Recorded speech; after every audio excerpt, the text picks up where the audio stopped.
દીપક પટેલને પોલીસે હિરાસતમાં લઈ લીધા છે.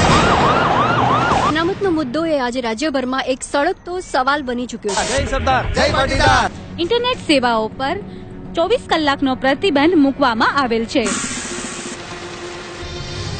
પણ એ તો કે તારી આ હાલત કરી કોણે? નામ દેનું મને તું. એમાં દીપક પટેલ સાથે મારી મારામારી. દીપક પટેલ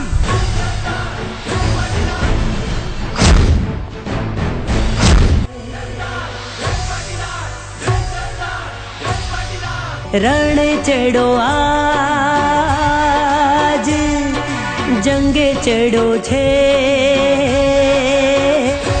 પાટીદારનો દીકરો આજે જંગે ચડો છે. મોટાબા, આ પાટીદારો તો અનામત લેવા જંગે ચડ્યા છે.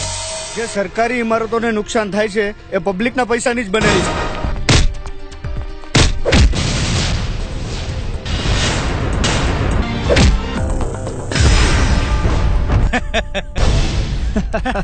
ઇન્ડિયાનો હીરો બનવાનો બહુ શોખ હતો. કર હવે સમાજ સેવા. મારા લાયક કાંઈ બી કામ પડે તો યાદ કરજો. એ મારા આખા પાટીદાર સમાજની કહાની છે, અનામતની કહાની. અનામતના 49 કોટામાંથી જો કોઈ સીટ આપણને મળી જાય એમ હોય તો હું પ્રયત્ન કરીશ કે તમારા દીકરાને એડમિશન મળે.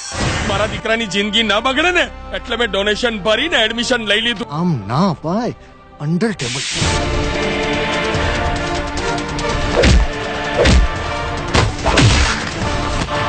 અરે આ બધી મેટર માટે અમે બેઠા છીએ, કોલેજનું પ્રશાસન બેઠું.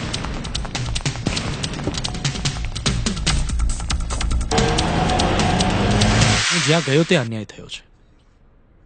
પેલા એડમિશન લેવા માટે, મારા દીકરાને એડમિશન આપી દો સાહેબ. પછી ભણવા માટે. એવું નથી સર. શું એવું નથી? ને પછી સરકારી નોકરી મેળવવા માટે. હા, નોકરી માટે ફોન કર્યો. Okay, tell me what's your good name? Deepak Patel. Oh Patel, I am sorry. ને આ બધું કેમ થયું તમે જાણો છો? કેમ કે હું એક પટેલનો દીકરો છું. હવે પટેલ સમાજ નહીં, કડવા પટેલ અને લેવા પટેલ ભેગા થાય તો જ પાટીદાર કહેવાય.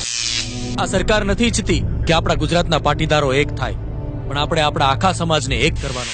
તમે લોકોએ જે માગણી માગી છે તો સરકાર પાસે પણ કઈક નીતિ, નિયમો, બંધારણ હોય કે નહીં? ભાઈઓ, સોગંદ છે મને પાટીદાર સમાજની. જો તમે મને આમ સાથ આપશો ને તો અનામત લીધા વગર પાછો નહીં. કરો અનામત.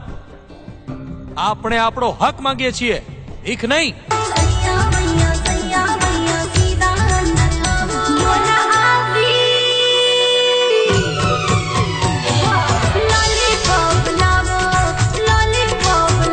અનામત અને આપણા હક્કો એ આપણા જ રહેશે.